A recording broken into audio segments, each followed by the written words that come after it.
ठीक है नहीं ठीक है सर। निकाय चुनाव संपन्न हो गए और जिस दिन वोट पड़ रहा था वहाँ उस दिन भी कुछ बूथ कैप्चरिंग के मामले हैं और आपके द्वारा आरोप भी लगाए गए और आज आप प्रेस कॉन्फ्रेंस कर रहे हैं। इस प्रेस कॉन्फ्रेंस का मकसद क्या है?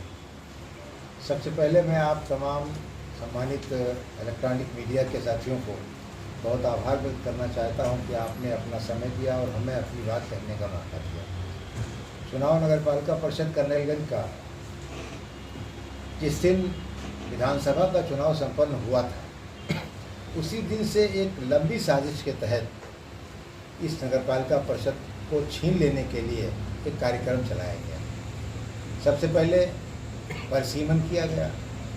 परसीमन में जो गवर्नमेंट के मानक हैं कि कौन कौन सी चीज़ें शहरी लक्षण विद्यमान हों तब उनका परसीमन किया जाता है, उसको बिल्कुल ताक पर रखकर सिर्फ हिंदू और मुस्लिम इन वोटों को निगाह में रखते हुए परसीमन किया गया। उसमें हम लोगों ने आपत्ति की, सारी आपत्तियों को जिला प्रशासन ने नकार दिया और जो स्थानीय विधायक और उनके लोग चाहते थे उसी तरह के परसीमन को उन्होंने फाइनलाइज कर दिया। उसके बाद जो अगली प्रक्रिया शुरू हुई उस प्रक्रिया में था वोटर लिस्ट का काम। वोटर लिस्ट के काम में बड़े पैमाने पर इस बात की कोशिश की गई कि तमाम मुस्लिम मत काट दिए जाएं और दूसरे पक्ष के मतों को बढ़ा दिया जाए। उसका सबूत मेरे पास मौजूद है कि जो फॉर्म जमा किए गए जो मौजूदा विजयी प्रत्याशी हैं उनकी तरफ से, उन फॉर्म में पहले से मुहर लग के रखी हुई थी कि इसको निरस्त किया जाए, इसको परिवर्तन में बढ़ाया जाए, सिर्फ BLO को उस पर सिग्नेचर करना था। वो कार्यक्रम चला। उसके बाद जब चुनाव नज़दीक आया, चुनाव की तिथि घोषित हो गई, चुनाव नज़दीक आया तो हमारे लोगों को प्रताड़ित करने का काम शुरू किया गया। एक एक आदमी को फ़ोन करके बड़े लोग कि अगर आप सामने जाओगे तो आपको एक साथ बहुत बुरा बर्ताव होगा, आपको पुलिस बंद करेगी, ये करेगा वो करेगा, ये सब नौटंकी चलेगी। फिर जिस दिन चुनाव वोट पड़ रहा था उससे 4 दिन पहले मेरी गाड़ी मेरे कार्यालय पर खड़ी थी। कोई उसमें आपत्तिजनक चीज़ नहीं थी। कोतवाल साहब ज़बरदस्ती उसको लेकर के आए, उन्होंने उसको सीज किया। हमारे एक समर्थक कलीम को बिला वजह उसके घर से पकड़ करके उसको 151 में जेल भेजने का काम किया गया। इसके बाद भी हम शासन प्रशासन के ऊपर विश्वास करके, जनता के ऊपर विश्वास करके चुनाव लड़ते रहे। अंत में जिस दिन वोट पड़ना था उससे एक दिन पहले हमारे तमाम जो सक्रिय कार्यकर्ता थे चुनाव में, जो हमारे लिए वोट निकालते मेहनत करते, उन सबको पुलिस की तरफ से नोटिस जारी कर दी गई और कहा गया कि आपकी वजह से चुनाव में व्यवधान उत्पन्न होगा, इसलिए आपको बैन किया जाता है, आप अपने घरों से निकलेंगे नहीं। और उसमें से कई लोगों को उनके घरों से पकड़कर पुलिस पूरे दिन अपने गाड़ी में बिठाए घूमती रही और शाम को जब वोटिंग खत्म हुई तब उनको छोड़ा। इसी पर बस नहीं किया। जिस दिन वोट पड़ रहा था, आप सब लोग जानते हैं, मैंने जिलाधिकारी महोदय को भी दिया है, आयुक्त महोदय को भी लिख करके भेजा है कि स्वयं माननीय विधायक जी अपने लोगों के साथ जितने भी बूथ थे, चाहे वो पिपरी का हो, चाहे वो कन्हैयालाल इंटर कॉलेज का हो, चाहे वो नगर पालिका परिषद कर्नलगंज का हो, आप सब सम्मानित पत्रकार महोदय जानते हैं कि उन्होंने खुद पोलिंग बूथ में अपने लोगों के साथ जा करके दबंगई की, पीठासीन को मारा और ज़बरदस्ती वोट छीन करके वहाँ बूथ कैप्चरिंग करके अपने वोट डाले। इतने पर भी तसल्ली नहीं हुई, इतने में भी तसल्ली नहीं हुई। तब जिस दिन वोट गिना जाना था, रात में 11:30 बजे मुझे, मैं रज़िया बेगम का इलेक्शन एजेंट था, मेरे भाई फ़हीम को, मेरे बेटे तनवीर को, मेरे भतीजे को, मेरे बेटे जुनैद आलम को, मेरे बेटे जावेद को, इनको काउंटिंग में जाने से रोकने की नोटिस दे दी गई।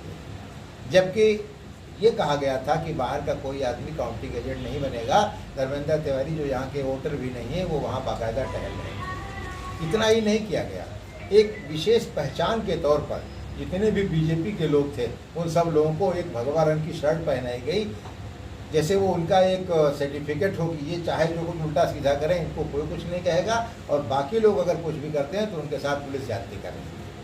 इतना ही नहीं हुआ, आप जानते हैं कि पोलिंग काउंटिंग बूथ के अंदर कोई फ़ोन नहीं अलाउड है किसी को।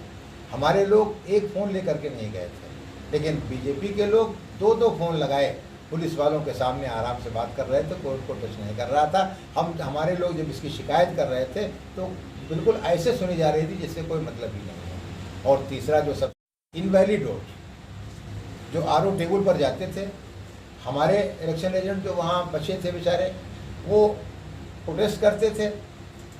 जो आरओ थे उनके पास 20 तो बीजेपी के लोग चिल्लाते थे कमल कमल कमल कमल, और अंत में अगर वो उनका होता था तब तो वो वैलिड हो जाता था, साइकिल का होता था तो उसे हटा दिया जाता था। इस तरह 730 वोट इनवैलिड किए गए, जिसमें गारंटी से 600 वोट हमारे हैं जो इनवैलिड किए गए। इस पर भी बस नहीं हुआ, 6वें चक्र तक मतगणना, 5वें चक्र तक मतगणना का टेबल बना करके बराबर भेजा गया। हमारे पास मौजूद है, पत्रकार बंधुओं के पास भी मौजूद है।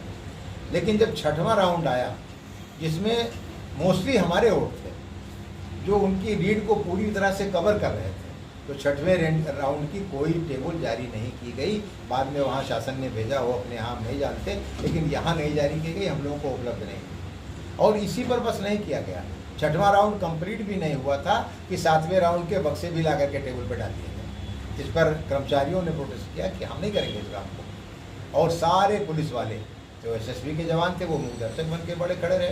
सारे पुलिस वाले ऐसे घेरे हुए थे हमारे लोगों को कि जैसे किसी ने बहुत बड़े डाकू को घेर रखा हो, और एक एक बात पर इनका जिसका भी पास है उसको चेक करके तुम तो भला के हो, बाहर निकलो, बेइज्जती के साथ उनको बाहर निकाला गया। और फिर धांधली करके इससे पहले कि काउंटिंग का कोई सही परफेक्ट रिजल्ट आए, ये घोषित कर दिया गया कि फला साहब जीत गए। ये पूरे चुनाव के सिनेरियो है जिसको आप जानते हैं। हम जनता को धन्यवाद देना चाहते हैं जिसने इतने बड़े पैमाने पर हमारे साथ सहयोग किया, हमें वोट दिया। अब शासन ने, प्रशासन ने, सत्ता ने ज़बरदस्ती करके, जैसा कि उनका दस्तूर है, हर जगह करते हैं। हम तो बहुत छोटी इकाई हैं, आजम खान साहब के साथ भी इस तरह का वो कर चुके हैं, तो हम तो मानते हैं, क्योंकि बहुत पहले मान्यवर ने कहा था कि किसी भी प्रकार से हमें इसको लेना है।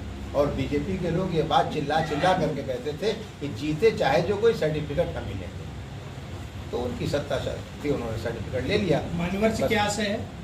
मान्यवर सामान्य स्थानीय विधायक।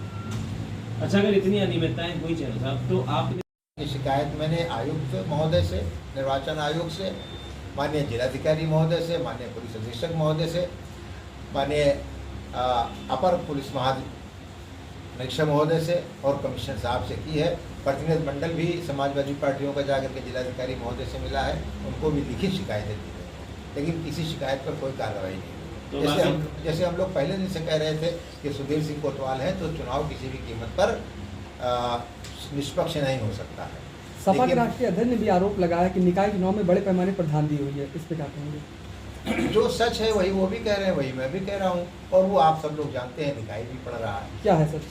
सच यही है कि सत्ता शासन का दुरुपयोग करके किसी भी प्रकार से सत्ता हासिल की गई है। जनता का ये दिया हुआ जनादेश नहीं है, ये छीना हुआ जनादेश है। क्या आप न्यायालय का भी दरवाजा खटखटाएंगे? विचार करेंगे अपने लोगों से मिलकर, अगर लोगों की राय बनी तो ज़रूर सोचा जाएगा, और अगर ऐसा कुछ नहीं बनेगा तो इंतजार करेंगे समय का। तो क्या लगता है ये तानाशाही तरीके से? निश्चित रूप से मैंने जितनी घटनाएं बताई वो सब क्या कह रही है, मैं थोड़ी कह रहा हूँ, घटनाएं स्वयं कह रही हैं। यानी विधायक को जाकर के बूथ कैप्चरिंग करना, हमारे लोगों को, उनके घर के लोग जो परस्पूर के रहने वाले हैं वो वहाँ काउंटिंग करवा रहे थे कर्नलगंज के, उसमें पुलिस उनको कहने के बावजूद भी हटा नहीं रही थी। और कितना करेंगे? सिर्फ इतना ही तो बचा था कि हमको, हमारे परिवार वालों को ले जा करके अपना मार दें, गोली मार दें, इतना ही बचा था, इससे ज़्यादा तो कुछ नहीं बचा था।